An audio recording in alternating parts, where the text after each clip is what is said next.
भारत को नदियों की भूमि के रूप में जाना जाता है क्योंकि देश भर में कई नदियां बहती हैं। भारतीय नदियों को हिमालयी नदियों और प्रायद्वीपीय नदियों नाम से दो श्रेणियों में विभाजित किया गया है। हिमालयी नदियां बारहमासी हैं, जबकि प्रायद्वीपीय नदियां वर्षा आधारित हैं। भारत में लगभग 90% नदियां भारत के पूर्वी भाग की ओर बहती हैं और बंगाल की खाड़ी में गिरती हैं। शेष 10% नदियां भारत के पश्चिमी भाग की ओर बहती हैं और अरब सागर में गिरती हैं। भारतीय नदियां एक दूसरे से अभिन्न हैं। वे देश की जीवन रेखा हैं क्योंकि उनकी वजह से भूमि उपजाऊ और कृषि के लिए उपयुक्त रहती है। शीर्ष 10 सबसे लंबी नदियों को अक्सर भारत के लोगों द्वारा देवी के रूप में पूजा जाता है, जो बारिश से सिंचित है। भारत में लगभग 90% नदियां भारत के पूर्वी भाग की ओर बहती हैं और बंगाल की खाड़ी में गिरती हैं। शेष 10% नदियां भारत के पश्चिमी भाग की ओर बहती हैं और अरब सागर में गिरती हैं। भारतीय नदियां एक दूसरे से अभिन्न हैं। वे देश की जीवन रेखा हैं क्योंकि उनकी वजह से भूमि उपजाऊ और कृषि के लिए उपयुक्त रहती है। शीर्ष 10 सबसे लंबी नदियों को अक्सर भारत के लोग देवी के रूप में पूजते हैं। 1. गंगा नदी लंबाई किमी 2525 उत्पत्ति स्रोत गंगोत्री 2525 किलोमीटर की लंबाई वाली गंगा नदी भारत की सबसे लंबी नदी है क्योंकि यह पूरी तरह से मुख्य भूमि से होकर बहती है। यह गंगोत्री ग्लेशियर से निकलती है। गंगा नदी के बाएं किनारे की सहायक नदियां रामगंगा, गर्रा, गोमती, घरघरा, गंडक, बूढ़ी गंडक, कोशी और महानंदा हैं और दाहिने किनारे की सहायक नदियां यमुना, तमसा, सोन, पुनपुन, किऊल, कर्मनासा और चंदन है। नदी अपना पानी बंगाल की खाड़ी में छोड़ती है। इस जल निकाय से आच्छादित राज्य उत्तराखंड, उत्तर प्रदेश, बिहार और पश्चिम बंगाल है। 2. गोदावरी नदी लंबाई किमी 1464 उत्पत्ति स्रोत महाराष्ट्र में नासिक के निकट उत्पन्न होती है। 1464 किलोमीटर की लंबाई वाली गोदावरी नदी प्रायद्वीपीय भारत की सबसे लंबी नदी है। यह महाराष्ट्र के नासिक से निकलती है। यह महाराष्ट्र में त्रयंबकेश्वर, नासिक से शुरू होती है और छत्तीसगढ़, तेलंगाना और आंध्र प्रदेश से होकर गुजरती है, जिसके बाद यह अंत में बंगाल की खाड़ी में मिलती है।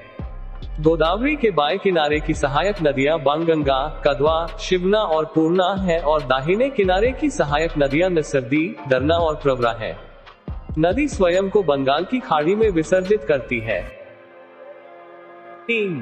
कृष्णा नदी लंबाई किमी 1400 उत्पत्ति स्रोत पश्चिमी घाट में लगभग 1337 मीटर की ऊंचाई पर निकलती है। महाबलेश्वर के ठीक उत्तर में अरब सागर से लगभग 64 किलोमीटर।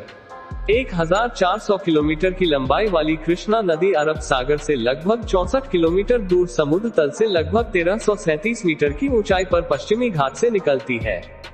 नदी के बाएं किनारे की सहायक नदियां भीमा, डिंडी, मुस्सी, पलेरू और मुनेरू हैं और दाहिने किनारे की सहायक नदियां वियना, कोयना और पंचगंगा हैं। कृष्णा इसका पानी बंगाल की खाड़ी में छोड़ती है। यह महाराष्ट्र, कर्नाटक, तेलंगाना और आंध्र प्रदेश राज्यों के लिए सिंचाई के प्रमुख स्रोतों में से एक के रूप में कार्य करता है। 4. यमुना नदी लंबाई किमी 1376 उत्पत्ति स्रोत उत्तराखंड के उत्तरकाशी जिले में बंदरपुर चोटी पर यमुनोत्री ग्लेशियर से निकलती है। 1376 किलोमीटर की लंबाई वाली यमुना नदी उत्तराखंड के उत्तरकाशी जिले में बंदरपुर चोटी पर यमुनोत्री ग्लेशियर से निकलती है। यह गंगा नदी की प्रमुख सहायक नदी है। यमुना के बाएं किनारे की सहायक नदियां हिंडन, शारदा और दाहिने किनारे की सहायक नदियां चंबल, बेतवा और केन हैं। जिन प्रमुख राज्यों से होकर नदी बहती है वे उत्तराखंड, हिमाचल प्रदेश, दिल्ली, हरियाणा और उत्तर प्रदेश हैं। 5. नर्मदा नदी लंबाई किमी 1312 उत्पत्ति स्रोत मध्य प्रदेश में अमरकंटक के पास से निकलती है। 1312 किलोमीटर लंबी नर्मदा नदी का स्रोत मध्य प्रदेश में अमरकंटक चोटी है। नर्मदा के बाएं किनारे की सहायक नदियां बुरहनेर, बंजार, शेर और करजन है। दाहिने किनारे की सहायक नदियां हिरन, तेंदोनी और चोरल है। यह अपना पानी अरब सागर में छोड़ती है। इसे मध्य प्रदेश और गुजरात राज्य में अपने विशाल योगदान के लिए मध्य प्रदेश और गुजरात की जीवन रेखा के रूप में भी जाना जाता है। 6. सिंधु नदी लंबाई किमी 1114 उत्पत्ति स्रोत तिब्बत में मानसरोवर झील के पास कैलाश श्रेणी के उत्तरी ढलानों में उत्पन्न होती है। दूरी तय करने के मामले में सिंधु सबसे लंबी नदी है, यानी 3180 किलोमीटर। हालांकि भारत के भीतर इसकी दूरी केवल 1114 किलोमीटर है, लेकिन नदी का एक बड़ा हिस्सा वर्तमान पाकिस्तान से होकर बहता है। नदी का स्रोत तिब्बत में मानसरोवर के पास कैलाश श्रेणी का उत्तरी ढलान है। सिंधु के तट पर स्थित प्रमुख शहर हैं लेह और स्कर्दू। सिंधु के बाएं किनारे की सहायक नदियां ज़ांस्कर, सुरू, सोन, झेलम, चिनाब और लूनी है। दाहिने किनारे की सहायक नदियां शोक, हुंजा, गिलगित, गोमला और झोब है। सिंधु अपना जल अरब सागर में बहाती है। 7. ब्रह्मपुत्र नदी, लंबाई किमी 2900।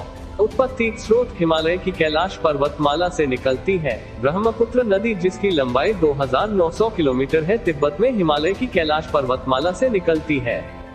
भारत के भीतर इसकी कुल लंबाई केवल 916 किलोमीटर है। यह अरुणाचल प्रदेश के माध्यम से भारत में प्रवेश करती है। नदी के बाएं किनारे की सहायक नदियां दिबांग, लोहित, धनसिरी और दाहिने किनारे की सहायक नदियां कामेंग, मानस, जलढका, तीस्ता और सुबनसिरी है। ब्रह्मपुत्र बांग्लादेश में जमुना के रूप में प्रवेश करती है और फिर बंगाल की खाड़ी में गिरने से पहले पद्मा भारत में गंगा से मिलती है। माजुली या मजोली ब्रह्मपुत्र नदी असम में एक नदी द्वीप है और 2016 में यह भारत में एक जिला बनने वाला पहला द्वीप बन गया। 20वीं सदी की शुरुआत में इसका क्षेत्रफल 880 वर्ग किलोमीटर था। 8. महानदी नदी, लंबाई किमी 890। उत्पत्ति स्रोत छत्तीसगढ़ के रायपुर जिले से निकलती है। 890 किलोमीटर लंबी महानदी नदी छत्तीसगढ़ के रायपुर जिले से निकलती है। इसके बाएं किनारे की सहायक नदियां मंड, एब और हसदेव हैं और दाहिने किनारे की सहायक नदियां उंड और पैरी है। महानदी अपना जल बंगाल की खाड़ी में गिराती है, इसलिए इसे उड़ीसा का संकट कहा जाता था। वैसे भी हीराकुंड बांध के निर्माण ने स्थिति को बहुत बदल दिया है। 9. कावेरी नदी, लंबाई किमी 800। उत्पत्ति स्रोत कर्नाटक के कूर्ग जिले में तलकावेरी से पश्चिमी घाटों में पहाड़ियों की ब्रह्मगिरी श्रृंखला में निकलती है। 800 किलोमीटर लंबी कावेरी नदी कर्नाटक के कूर्ग जिले में पश्चिमी घाट के ब्रह्मगिरी रेंज से निकलती है। इसके बाएं किनारे पर हरंगी जलाशय है। मुख्य दाहिने किनारे की सहायक नदी लक्ष्मण तीरथ है। कावेरी अपना पानी ग्रैंड एनीकट दक्षिण में छोड़ती है। बंगाल की खाड़ी, तमिलनाडु में गिरने से पहले नदी बड़ी संख्या में वितरिकाओं में टूट जाती है, जिससे एक विस्तृत डेल्टा बनता है जिसे दक्षिणी भारत का उद्यान कहा जाता है।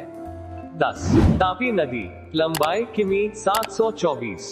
उत्पत्ति स्रोत सापुतारा रेंज। 724 किलोमीटर लंबी तापी नदी सापुतारा रेंज से निकलती है।